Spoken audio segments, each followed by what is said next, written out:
Damn it. How long have you been doing this? For 20 episodes.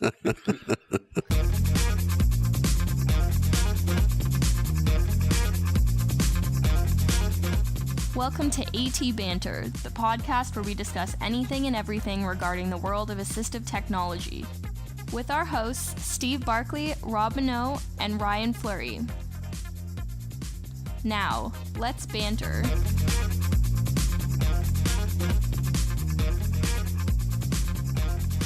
All right, and hello, and welcome to number 20. This is episode 20 of AT Banter, which you're listening to right now. That's one more than 19. One less than 21. Ooh. Exactly. See, I bet you your visual cortex was lighting up doing that in there. I am Rob Minot, and today I am joined by Ryan Fleury. Hasadika Ibawe. And Steve Barkley. Hakuna Matata. And we are here once again to regale you with many tales of... Whoa. No. I don't think there's be no whoa. whoa. Not whoa? No whoa. Okay. But the fact is, we don't have a guest. We don't. So you got to just No put up guests with us this week. this time and a bunch of disjointed, non-thematic sorts of newsy articles. That's right. Yeah, it's been a while since we've done something like this. Probably for a reason. What we are going to do more of it, though. Well, that's... Yeah, according to you. That's right. That's right. I'm running out of guests. So anybody out there, atbanterpodcast@gmail.com. That's right. If you're interesting, We'll talk to you. yeah. Even if you're not interested, we'll talk to you. Even if you're psychotic, we'll talk to you. Or you're a clown. We want clowns. Oh, yeah.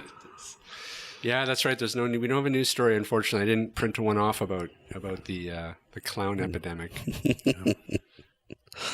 But I think it's just a sign of global warming. it could be. Yeah. But that's not real. Things start to get warm, and then all of a sudden, the next thing you know, people are putting grease paint on and running around.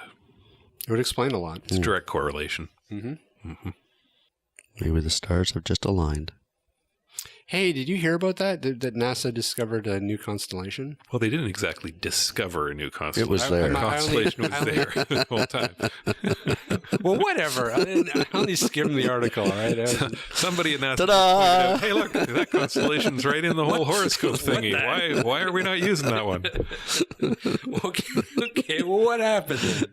I don't know what I happened. found out I'm not a Scorpio anymore. And I guess I'm not a Capricorn. Yeah, there you go. Yeah, I'm not a Libra either. I'm a Virgo now. But it's okay because, as it turns out, horoscopes aren't real. Oh, but global warming is. Yes, it is. Okay. Scientifically proven. All right. See, we are a podcast that is grounded in science here. That's right. Absolutely. Horoscope's bad. Climate Depending. change Yeah. good. We don't do voodoo Well, either. not good. But.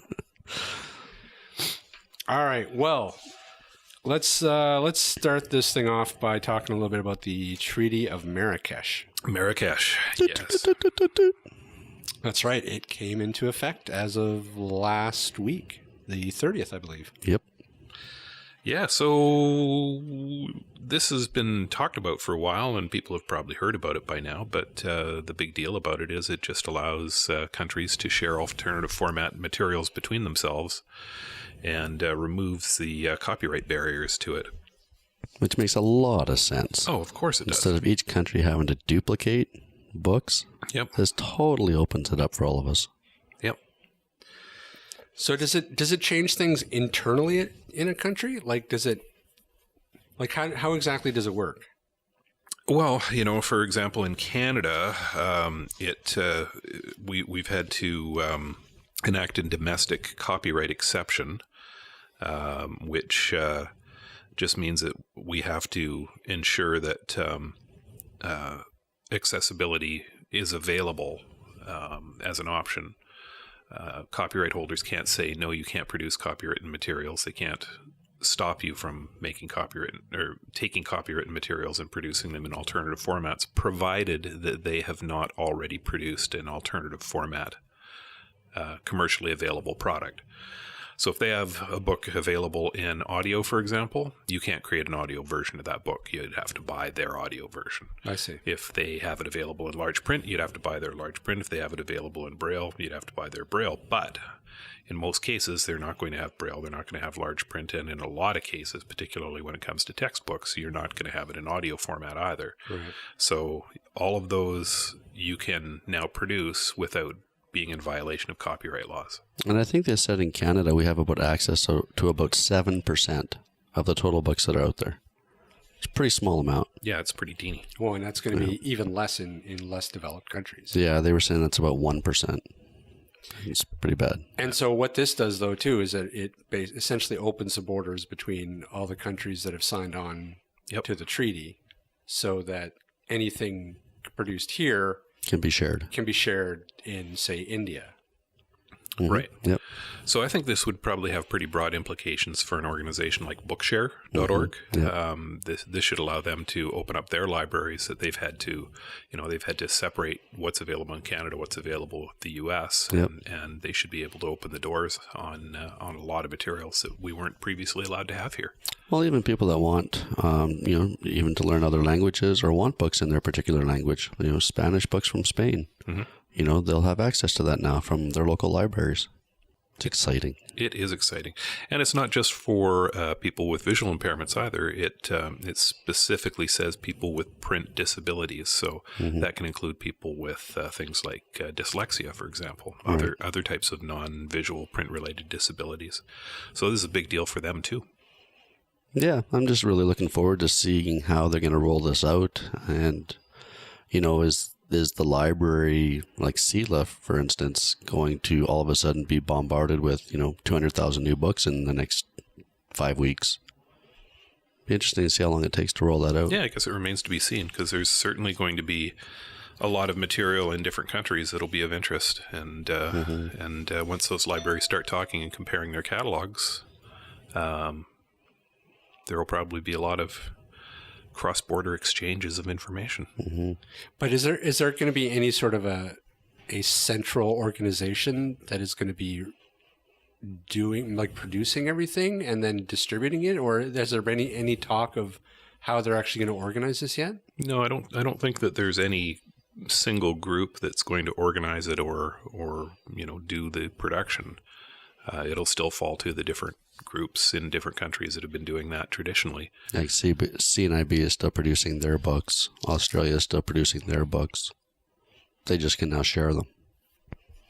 So hopefully they're all talking to each other so that, Australia's not doing the latest Harry Potter and we're doing the latest Harry Potter. Well, that's what I was wondering. Is there anything in the treaty that prohibits doing a book twice, like doing it in Australia and in Canada? Probably not. No. It would be doubtful. But it still doubles the workload. Mm-hmm. It does. I mean, it would behoove you to check first and see if there's one available somewhere rather than go out and start recording a book right off the hop. But, I mean, if two people produce the book, then I imagine there's just two different versions of it floating around out there now. And if we're wrong, let us know. Yeah. We'll have you on the show. That's right. There you go. If you created the Treaty of Marrakesh, call in. Well, don't call in because there's no phone number. You'll just get Rachel, and she doesn't want to talk to you. Just kidding, Rachel. Alrighty, what else we got to talk about? Tactile Inc. Tactile Inc. Now, which I think is exciting. That is pretty cool. So Samsung now has come out. Well, they haven't come out with it commercially yet, but they're developing it. A ink toner, which you can print Braille onto a sheet of paper, and then take that sheet of paper and stick it into a microwave oven or into a regular oven or hit it with a hairdryer, and the ink puffs up, sort of similar to the ammonia capsule paper that we've used traditionally in things like the PIAF or the Reprotronics machines, those sorts of tactile graphics devices. Only in this case, the chemicals to do the puffing up is embedded in the toner itself. So what you end up with is a dot wherever you have a black spot once you've heated it. Right now it looks like it's fairly in a preliminary form. Looking at the pictures of the dots that I've seen, they look like they're not really tremendously well shaped, like a really good solid Braille dot from a Braille printer, but it's something, and it's definitely something that could lower the cost of Braille overall for a lot of different applications. You know, you might not see this used for literary textbooks or anything, but you certainly would see this for, you know, home printing applications, labeling absolutely. applications. Any LaserJet, they said. Yeah, you just product replace the toner tank. brochures, you know, places where you don't necessarily need to have a professionally produced dot. This could be a really, really good option and vastly cheaper than a Braille printer. Because disposable Braille? Yeah, because you can pick up a laser printer for under $100 these days. Yeah. Right. So you just throw in your Braille cartridge and boom, away you go. But couldn't you do, there'd be no reason why you couldn't do tactile graphics on this. Yeah, you totally could. Yeah. Yeah, it'll definitely change the face of the tactile graphics market once it comes out. Yeah, I mean, it would make it far easier to produce any of that stuff, too, because tactile graphic printers are fairly expensive, too. And, Yeah, and is the paper. It's the And quality, as a paper, though. Yeah. I mean, the paper right now for letter size, I think, is around Canadian a buck a sheet, 80 cents a sheet, maybe. Right. And then, you know, you've got to laser print onto it. You've got to run it through the PF machine that's going to run you $1,500, $1,800. And then at the end of the day, you have something that's going to be fairly comparable quality to this. Now, did they say what type of, like, do you need a special machine to heat the ink and raise the dots, or it can just be anything that blows warm air? They said anything from a hairdryer to a microwave. Wow. Yeah. So presumably you could run it through a PF too if you wanted to. Right. You know, same sort of thing. Yeah. So do you understand the principles behind it in terms of like how it does this? Well, if it's similar to the principles that we use with the PF, the PF uses paper that has encapsulated ammonia in the paper. When you laser print onto it, you get carbon overlaid over top of that ammonia. When you heat it, the carbon and the ammonia interact and puff up. I think what they're doing is they're encapsulating ammonia in a very small capsule and embedding that in with the toner itself. I see. So when it lays down the toner on the page, you get both the ammonia and the carbon laid onto the surface of the paper. And then when you heat that up to a higher temperature than it gets going through the fuser of the laser, that's when it reacts and puffs up. Right. That's my guess. Now, I don't know that for a fact, but it seems like a reasonable guess. Yeah, it'll be interesting to actually see when it comes out. What, you know, they said it's the marginal price increase in the cost of the toner Right. over regular laser jet toner, but yeah, it's going to be really interesting to actually take a look and see what the quality's like. I think we should get one. Well, you figure even if it's double, you know, even if it doubles the cost, the average page of print that you're printing out on a laser printer probably costs between 5 and 10 cents Right. per page by the time you pay for the toner. So if it bumps it up to, say, 20 cents, it's still vastly cheaper than the Braille current, paper. than Braille paper, than the ammonia capsule paper we're using now. So it's definitely, you know, it's going to lower it by probably a margin of at least 75%. Yeah. Go Braille. Yeah. Yeah. All right. We're getting. Let's do No, we're not there yet. Let's do the math. No, we're the not math. nearly. All Let's right. do the math. Let's do math. My math teacher used to say that. Really? I Yes, he hated did. math. He also used to sing Deo in math class. Deo, Exactly. Deo. So, Yeah. what happens to the brains of blind people who do math is the headline. Yeah, I Get thought jumbled. I thought this was interesting. And I thought it was going to say something about heads exploding, but no, it didn't. That was just me, as it turns out. No, not just you.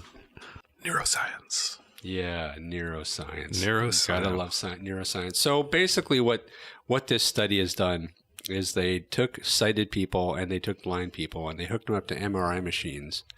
And then they asked them to do some verbal algebra questions. And the participants who didn't run screaming from the room, Which would have been me. which would have been me too, apparently what they found is that the blind people, their visual cortex lit up while they were doing the problem, while the sighted people, their visual cortex did not light up. And I guess what they've concluded from that is that the brain has a degree of plasticity to it that essentially might rewire the brain to use a part of the brain that's maybe not being used for anything else to help with other functions. Right. So the theory is that blind people, being blind, they're not using their visual cortex for visual processing. So the brain just goes, ooh, look at that big empty space over there. We could just move in over there. We'll put our sofa over there, and we'll put our medicine cabinet up on the wall here, and we'll use this as our math room. That's right. That's sad. Why is it sad? Because I wouldn't want a math room. You wouldn't want a math room? You don't have a math room? Everybody's got a math room. No math room in my head. Oh, jeez. Or no room for math. This could have applications across the board. Like, I mean, this could, in terms of like how I'm using hearing and touch, the brain could be using the visual cortex to enhance those senses. I shouldn't say enhance, because we don't mean, we're not talking Daredevil here, but... Well, it's just, all it's doing is it's just using a part of the brain for a different function than what it might be used for typically. What would be interesting to see would be if you took, say, deaf people and you used the auditory processing centers and you ran a test like this, would you see the auditory processing centers being used for math functions or some other function? Or even if they were deafblind, if they were reading a math equation in Braille, would their visual cortex still be stimulated? Yeah. That'd be interesting too. Yeah, it would be. There's a lot more research to be done, but really all this really speaks to is brain plasticity and its ability to use parts of the brain for different purposes as needed. Right. So we need to have a neuroscientist on. We don't even need that. We could get one of those emotive headsets. You could throw it on Ryan, and we could do our own research. That's true. There you go. Speaking of which, I thought we had a couple of those. I don't know. Already... Yeah, we talked about that episode before. Yeah. We just buy one. Yeah. But all I know is that if they put one of those things on me and gave me an algebra question, just no parts of my brain would light up. Yeah. Nothing would happen. Yeah, they would discover that my fingers had been remapped to go to a spreadsheet. That's right. Interesting. It is. It's interesting. So we'll see what happens there. Yeah. Oh, this is a good one. Steve's going to like this one. Yes. So the presidential race could energize voters with disabilities. How about that? And it could. But I think it's pretty much energized everybody, though. This is so polarized that, I think there's a lot of very motivated people to get out and vote this year. Because the people who hate Hillary, hate Hillary. The people who hate Trump really hate Trump. And there's going to be lineups at the voting booth, I think. I think this will be a well-attended election. I think it will, too. The one thing that I took out of that article is they said there's still quite a few issues or barriers when it comes to these polling stations for people with disabilities. I know even here in Canada, when I go to vote, it's my wife coming in with me to read the candidates and help me put the X where it needs to go. It's not something I can do independently or I've chosen to do independently. And I'm not sure what the barriers still are down there, but the article did mention that they are not fully equipped for many people with disabilities to do that. I don't get the sense that they're equipped at all. Well, I think they probably are to a certain extent. Yeah, it probably varies. They've got the ADA down there, right? State to state. Yeah. And yeah, they do have some pretty good legislation that puts some teeth behind that. But, I wonder, this is 2016, right? This should not be so difficult. Yeah, you'd think so. It really shouldn't. No. I know anytime you want to do it with computers, they say, oh, well, the computers could be hacked and manipulated and so forth. But really, this does not seem like an insurmountable technical hurdle to allow people to vote. It just, I don't know. It ought to have been figured out by now. You would think so. Oh, yeah. Long ago.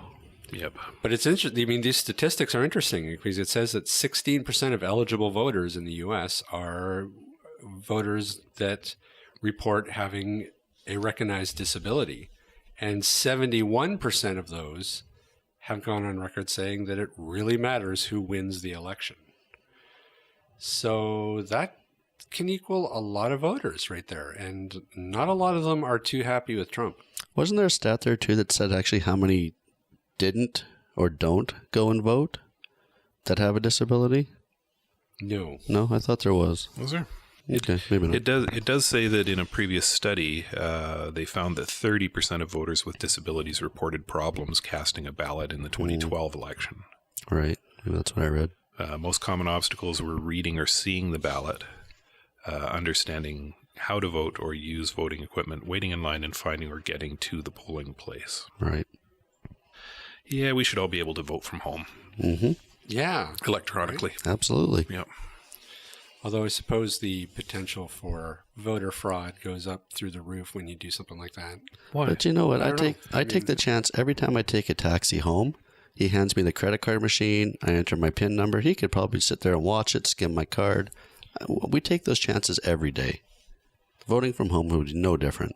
How did you file your income tax this year? That's through electronic. H&R Block electronic. And you're not worried that that's subject to abuse? Or? Hell no. Nope.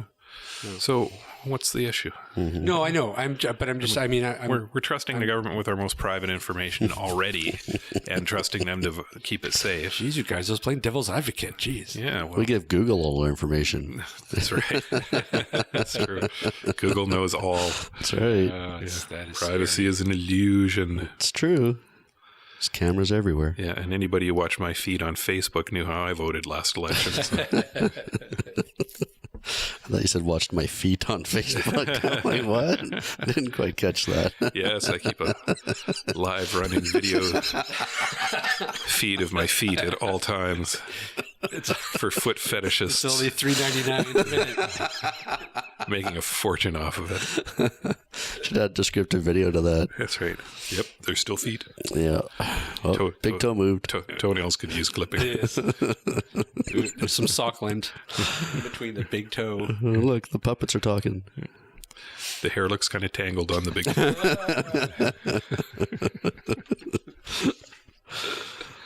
Oh, boy.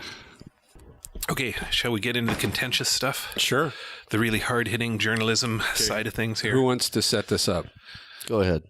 I'll go for it. Okay, go Okay, for it. so there's this organization, Foundation Fighting Blindness. Fabulous organization. They do amazing fundraising and fund all kinds of really cool research around stopping vision loss, trying to find ways to stop vision loss and restore vision. And I've done lots of their events. We've donated to them. We were previously used to have a percentage of all of our profits on low vision sales going directly to FFB. Now, recently they came out with a fundraising campaign. And what did they call that campaign? They called it How I See It campaign. And they're challenging people to put on blindfolds and walk around for a day or maybe I think it was just for a minute. perform specific tasks. And they had a list of suggested tasks. It could be something like cooking your breakfast or making your breakfast with this blindfold on. Well, clearly, when they came up with this idea, they didn't actually pay any attention to what had happened previously around efforts like this and the general feeling in the community around, whether this is an appropriate way to get people to have a better and more full understanding of blindness. Because there's actually been research around this. And the research shows that if you take people and you slap a blindfold on one group and you leave one group unblindfolded and you send the blindfolded group to do a task and you have the unblindfolded group do a task, at the end of the day, the people with blindfolds are actually going to have a more negative opinion of blindness than the people who didn't have the blindfolds. And this can resonate through people's understanding of blindness and blindness issues.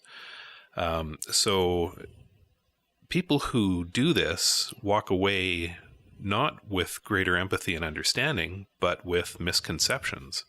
They don't necessarily understand that blind people adapt, that they learn, that being blind is not like slapping on a blindfold. They have whole sets of skills and coping mechanisms that they've developed and honed over years in order to be independent. Right. So the National Federation for the Blind has penned a letter basically saying, you shouldn't be doing this. We don't like this. You're a great organization. However, we don't think anybody should donate to you while you're using this as a funding, as a way to raise funding. And quite honestly, when I first heard that, I thought, gee, that's a bit of a knee-jerk reaction to it. But after thinking about it a while, I think they're right. I think this was a poor choice for a funding campaign. And I think it's something that FFB really needs to reverse, come up with something different. I totally agree. The campaign itself was wrong, and they should have known it was wrong. But to come right out and say stop donating to a foundation that they themselves have invested in medical research, they know the work the FFB is doing is great work, just irks me to no end. To tell people to stop donating to a foundation that is fighting blindness, you're the National Federation of the Blind. Your patrons are taking advantage of the research that this foundation is doing. We stop donating to the Foundation Fighting Blindness, guess what? There's no more research being done to cure blindness. Yeah, I think I might have been a little heavy-handed myself too. I mean, I agree. I mean, obviously they didn't really think it out when they came up with this marketing campaign, which is baffling because you think if anybody would be sensitive to the community's feelings about this whole thing, it would be them. So it does feel like this came up in a boardroom somewhere with a bunch of guys sitting around going, we need something that's going to recreate the whole ice bucket challenge that will go viral and will rake in lots of research dollars through it, and it'll be a whole thing on Facebook. I mean, you can tell that that's what the hope was, I think. And but as I said yesterday when we were talking about this, when the ALS people came up with the ice bucket challenge, it wasn't the lie in bed with full paralysis and being unable to chew your own food challenge. Right. It was an ice bucket challenge, which was pretty much unrelated to ALS itself. Absolutely. And it did a tremendous job of raising awareness and funds for the ALS Society. I think FFB needs to have a better challenge. And I think there's an excellent chance that this didn't come directly from FFB. Maybe they hired a marketing firm or something to try and jazz things up or, shake things up a little bit. That would make sense. And they've certainly gotten people talking, and they do say there's no such thing as bad press. Well, it's true. It's true. But I think to come right out and say stop donating your money was just, from the president of the NFB, was so disagreeable, very counterproductive. Well, I don't know if you've looked at the Twitter feed with the hashtag how I see it, but I mean, the NFB they're being very aggressive in the counter advertising against this campaign. They've released several long extended YouTube videos just trashing the campaign. Like they are really going full bore at these guys. That the president announced it or denounced it. The next day comes out with a video of him talking about denouncing it again. Point made. Yikes. Feeling a little passionate about this, right? I am. Why can't I have an opinion? You can have an opinion. So that's my opinion. All right, fair enough. Brian has an opinion. That's right. I think they were wrong. The campaign was wrong. Yes, I agree with that. But to stop donating, it's like Rob mentioned the other day. The pink ribbon campaign the Cancer Society does. I'm not going to stop donating to the Cancer Society because the ribbons are pink or I disagree with their campaign. That's just not the way to do things. You disagree with the pink ribbon? Or you could. Maybe. I could, but I don't. He has trouble with the color pink. That's after right. The whole pink sock incident. Right, of course. That's right. No, it's I mean, that's how I see it too. I mean, I don't think there's anything wrong with calling FFB out on a bad idea. Nope. And voicing disapproval. And I think from what I can see, the community has done that. They've sort of banded together, and a lot of blind people have gone to their Facebook page and voiced their discontent over it. I think that's fair enough. I think we need to turn this around and make it more positive, though. Rather than just simply coming out and denouncing them, let's give the FFB ideas for what would be a good challenge. Well, exactly. Let's come up with challenges. But they're not doing that. Yeah, so let's ask them to. Let's put the challenge out there right now. Let's call it the AT Banter Challenge. And the AT Banter Challenge is to come up with a better idea for the FFB for a challenge. I like it. Yeah. And then dump really cold water on yourself. All right, so But the other part first. let's go. What do we got for ideas? Well, talk like a pirate. Oh wait, they've already got that. Yeah, that's a whole day. Well,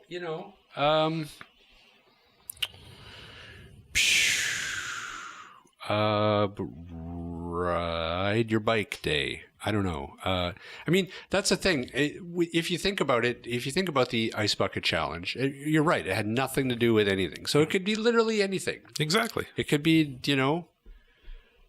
And it's interesting. It could be absolutely anything, and yet here we are struggling to come up with anything. Because all the good ones are taken. You can't chug cinnamon because they're already doing that. Oh, that's nasty. Wear your underwear on the outside of your pants. The jalapeno challenge. The jalapeno. Yeah. Eat a jalapeno, a whole jalapeno. Ghost pepper. Oh, even worse. Yeah. Or the chop a jalapeno and rub your eyes. Then you'll need the foundation fighting blindness. Oh, my eyes are watering just thinking about that. Oh, God. Foundation fighting vomiting. Yeah, maybe we should, Steve. You're so eloquent. What? Start a little Facebook thread and talk about the positives the FFB is doing, and let's turn this around. Yeah. We can, because nobody else is doing it. Yeah, I mean, this is, at the end of the day, this is a really good organization. They're doing really good work. And is this an ill-advised campaign? Yep. Yes. Yeah, no doubt. But come on, let's make it positive. They're working for the same community that's pillorying them right now. Let's get this community back on side and back, I just don't know why they don't see that. Working positively towards a common goal. Yeah, and that's at the end of the day, that's the terrible thing about this is that you've got these two foundations fighting against each other that they should be in the same boat, paddling in the same direction. I mean, it makes no sense to be fighting over this. And it's not even fighting. They attacked them. Right. They attacked them. So, I mean... was there any consultation done, before they launched this whole social activist campaign against the FFB? Did anybody pick up the phone and say, hey, guys, I think you should change this? Or did they just all of a sudden launch this attack? Yeah, it does seem a little heavy-handed right out of the gate, I have to say. I mean, it's one thing to say, look, the community is obviously upset about this. We're kind of upset about this because you're sort of undercutting our message, because the NFB's message, for the most part, is there's training and techniques you need to learn. And just independence. They're all about independence. Right. Yeah. Right. And so I can understand how a campaign like this can undercut that message a bit, and I could see them being upset about that. But yeah, I think that an all-in-out boycott is maybe stage 4 or something, wrong. And they just came out of the gate with it. Maybe there were stages 1 through 3, and we just didn't hear about them. There could be. But if there was, then they should be talking about that. Mm-hmm. If the FFB basically said, no, we're going ahead with this despite what you think, then... Yeah, give us all the information. Yeah, that would be a different thing than if they just came out and started screaming. Yeah, it's true. Yeah, I mean, honestly, I'd hate to think that the FFB lost $1 of research money over this. Oh my gosh, we had it in front of us all the time. What's that? I know what the challenge is going to be. The algebra challenge. No. Yeah. No. Yes, come on. I can't even count to 8. It's the FFP algebra blind algebra challenge. There you go. Let's light up those visual cortexes, people. Can't have it written down on paper. You got to do it all in your head. Right. X squared plus Y equals M2 squared. Make it an easy one. Is that even really a thing? I don't even know. I don't know. I'm mixing numbers in the alphabet. All I know is my visual cortex just lit up as my eyes rolled. Mine just shut down. It's like A's, letters, and numbers. What? Yeah, that was always my issue too. As soon as day one of algebra, it's just like, this is ridiculous. You're mixing letters and numbers. This makes no sense. Who thought of this? And symbols, equal signs, and Symbols that don't even make sense. It's like a squiggly line with a thing. It's like, what is that? I bet I can make you shiver, Rob. You ready? Yeah. Ready? Yeah. Quadratic equation. Oh, God, you're right. That did. That actually made my hair stand up. And I don't have much, so. the other one I hated were fractions, fractal equations, and it sucked. Yeah. Yeah, anything you couldn't explain with a puppet on Sesame Street, it just shouldn't even bother. Like, that should where math should have ended. I get it. 3 apples plus 2 apples. I have 5 apples. That's really good, Rob. I know, right? Thanks, Elmo. See? Let's have an apple.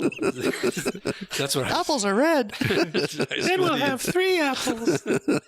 More puppets in schools. Unless that friggin' Snuffleupagus steals another one.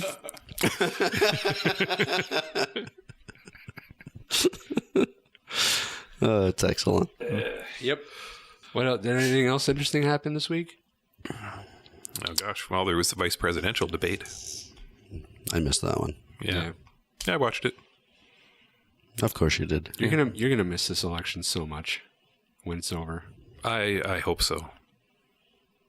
I hope I really miss the election. Donald Trump came out early and said that if he didn't win, we'd never hear from him again. And I really hope that I really hope that I miss Donald Trump somewhere down the road.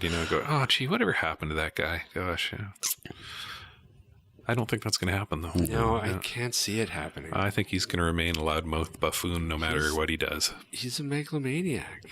Like, he's not going to be able to quietly go off anywhere and do anything. Yeah. He's going to be screaming at the top of his lungs within 3 weeks. What do we got next week, Ryan? No, I'm just kidding. The lady who sang Chapel of Love died this week. Going to the chapel. And who was that married? Who was that? I didn't recognize the name when I saw it on Twitter. Dixie Cups, that's who sang that. Yes, that's right. Wow, you're good. Thank you. I love old Motown. Impressed. Yeah, she died. Oh, There's been a lot of people die this year. It's been a bad year. It has been. Yep. Now, I know, people die every year, but Yes. it just seems like this year it's just been It was A lot horrible. of celebrities. mega entertainer after mega entertainer. Yeah. And still, the Rolling Stones are alive. That's right. Yeah. Yeah, and that's why we have to tackle climate change, because we have to worry about what kind of world we're going to leave for Keith Richards. That's right. Won't somebody think of the Keith? Yeah. He'll be like Mad Max. He'll be wandering the wasteland. Yeah, smoking cigarettes. Leather skin Yeah, And a guitar. and a guitar. playing the blues in the wasteland. Yep. There's a movie there somewhere. Probably. I believe that was the bard on the front of the vehicle in the last Mad Max. So, Oh, was Yeah. it? yeah. Such a good movie. Never saw it. Oh, you So have to good. you have to see it. Well, What's wrong but, with you? but I don't know, But if I you're- actually see it? yeah, I mean, it's a lot of things going boom and kerplooey I and, guess, and yeah, I suppose. vroom and stuff. I don't know how it would translate to Yeah, I guess so. a non-visual viewer. Just I should actually Descriptive see video. Yeah, I was just gonna say I should get it on Saratex's Samnet and see what the descriptive video is like. yeah. The video describer will be saying things like, "Oh my god, Oh wow! what the hell? Oh my god." Well, see, that's a good question insane. for our guest next week.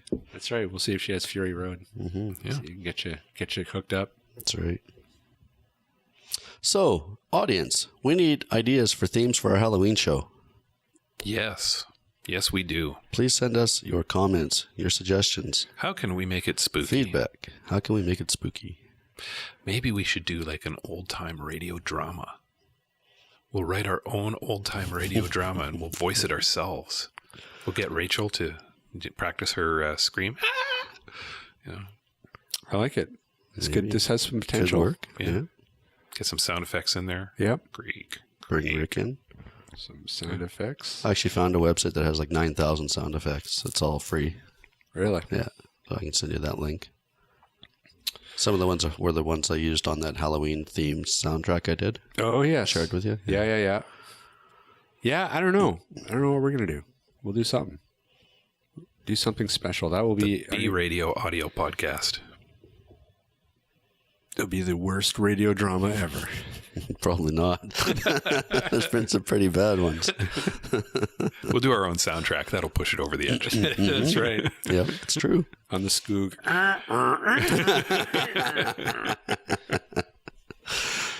Yes. Well, how would they go about submitting ideas, Ryan? They can send us an email to atbanterpodcast@gmail.com. They can visit us online at AW. At A&W? That's where you get teen burgers. Yeah. Don't even get me started on their burgers. The burgers are awesome. Their burgers are awesome, but they have a stupid... This was a dumb idea. Whoever thought, like, the mama, papa, teen... Grandma burger. preteen, grandma, geriatric burgers. Yeah. Like, it's ridiculous. Trans-teen burger. I still don't understand what... A mama burger is? Yeah, like, what's the difference between a mama and a papa? Like, it's just stupid. Like, it's just... But clearly I'm the only one. I'm alone out here in the wasteland. Pretty much, apparently. yeah. I think I started on the teen burger and just never went back. I think I stray occasionally to the matzo burger, but But what's a teen burger? Like, is a teen burger the equivalent of a Whopper? And then if that's the case, then what's a mama burger? Is it like an extra meat patty? I think so, yeah. Papa Burger's 3, I think.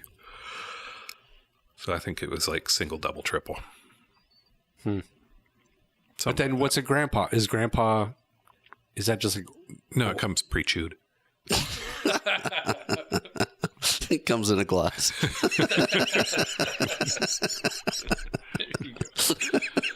Loving my burger. Grandma, how's yours? Oh, not so bad. Need a bigger straw. Oh, my God. Isn't it great when we don't have guests? Some of our best shows are no guests. Well, that's a matter of opinion. People love this part of the show. Yes. I'm sure they do. They're losing it again. It's excellent. All right, where were we? You were trying to give out our social information. Right. Okay, so yes, you can also visit us at www.atbanter.com. And where else can they find us? Well, they can find us on Facebook. They can find us on Google+. They can find us on Twitter. Yep. And YouTube. But they can't find us on Pinterest. Not yet. No. Or Instagram. I'm going to be honest with you. I don't even know what Pinterest is. Not me either. You know, I think it's just basically people going, ooh, I like that picture. Ooh, I like that picture. Ooh, I like that picture. And they put a pin in it. Yeah. Yeah, it just sounds stupid to me. And you're entitled to your opinion. That's right. This show is all about opinion. Apparently so. The opinions expressed on AT Banter Podcast are our own. That's right. And in no way reflect anybody else. No lawsuits. No lawsuits, please. Exactly. And you can also visit Aroga Technologies at www.aroga.com. Come check out we have a clearance section now full of discounted demo equipment. Oh, yeah. Yeah. Good deals. We have financing available. That's right. We do now. And pretty pictures. For anything over $500, we have a financing plan. So swing on by. And other than that, Ryan, what's going on next week? Next week, we have the President and CEO, Diane Johnson of Descriptive Video Works, coming into the studio to talk about what they do. Woohoo! Excellent. Should be exciting. And Steve won't be here because he'll be shooting Bambi. things. Yes, I will be off in the woods, crouched, waiting to snipe some poor defenseless animal and eat it. Yes, keywords, eat it, not just fun. Yes, not a trophy hunter. Don't appreciate trophy hunting. I'm in it for the food. Free range, grass-fed deer. And then that will do it for us this week. We will see you all next week. And Wait. Wait, We were going to do a shout-out. oh, all right, we're doing Steve a wanted to do a shout-out. shout-out. oh, yes. We have to do a shout out to someone who phoned in to say, hey, you love the podcast. It's our good friend Shan Noyes out in Saskatchewan, Which got snow yesterday. which got snowy. Poor bastard. And he just happens to be the only Canucks fan in Saskatchewan, as it turns out. So there Poor you go. bugger. Yeah. So there you go. No, not poor bugger. This year we're winning the Stanley Cup. Well, the bets are going to start. I have complete confidence. We need to start betting. Yeah. What, are you taking Calgary again? Absolutely. Yeah. It's never going to happen. We'll see. You're not even making it through the first round this year. We didn't make it to the playoffs last year. I was giving you a bit of hope. I think we were third worst in the league. But not this year. This year, we're going to be awesome. All the way this year. That's right. No, not going to happen. Turnaround year. Total turnaround. When's the season start? The last preseason game's September. tonight. Is that the last preseason game tonight? I think so. Canucks in Calgary tonight. That's right. Yeah. Gotta watch that. I think it's the last preseason. Because they're always chippy. And this is the last chance for the young guys to impress anybody. So they're going to be beating the tar out of each other. Yep. It'll be very exciting. Should be. All right, folks. Until next week, We are. we are Rob Minot. I'm Ryan Fleury. And I am Steve Barclay. Arrivederci. Ciao, Bella.